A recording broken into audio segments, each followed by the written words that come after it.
Welcome to Crime and Music with Michelle L. Today I'm going to talk about the dirty fucking pedophile Paul Francis Gadd, also known as Gary Glitter.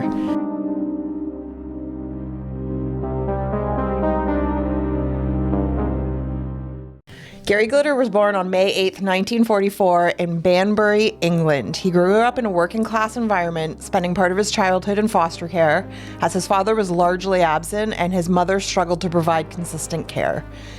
Music was a consistent outlet for him as a child. In the late 1950s, he was drawn to the rock and roll scene, and he was inspired by Elvis Presley and Buddy Holly. He began performing in local bands, developing a stage persona, leaning heavily on showmanship. His image consisted of a glitter-covered costume and platform boots with high-energy performances. This was the birth of glam rock. His album Glitter was released in 1972 with songs like Rock and Roll Parts 1 and 2 and I'm the Leader of the Gang, I Am. Rock and Roll Part 2 was often played at sporting events, and I'm the Leader of the Gang was one of his biggest hits in UK. The album Touch Me was released in 1973 with the hit song Do You Want to Touch Me? Oh Yeah, which was later covered by Joan Jett. The album Hello was released in 1973 with the song Hello, Hello, I'm Back Again, which was a high charting single for him. The album Remember Me This Way was released in 1974. The title song was more sentimental than his usually high energy level tracks.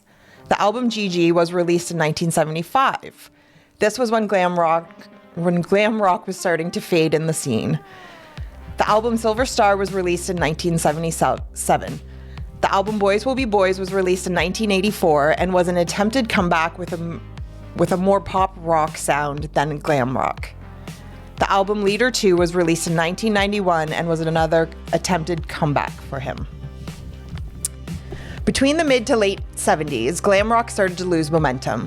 Music tastes were shifting towards punk, disco, and new wave.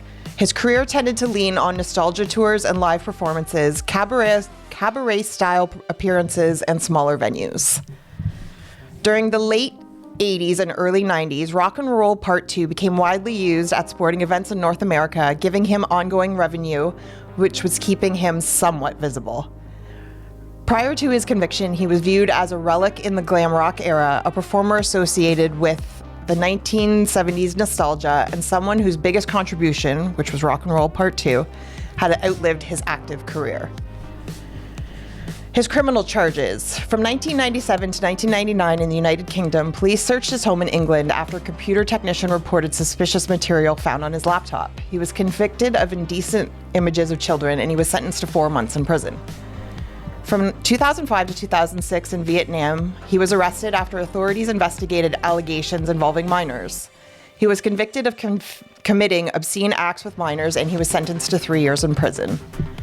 From 2014 to 2015 in the United Kingdom, he was arrested in London as part of a wider investigation into the historical sexual abuse cases linked to the inquiry following the Jimmy Savile scandal. He faced multiple counts of sexual offenses against minors dating back to the 1970s. He was found guilty on several counts, including attempted rape, indecent assault, and unlawful sexual intercourse with a minor. He was sentenced to 16 years in prison. He was released on parole after serving about half of his sentence under strict conditions and supervision. And that's the life of Gary Glitter.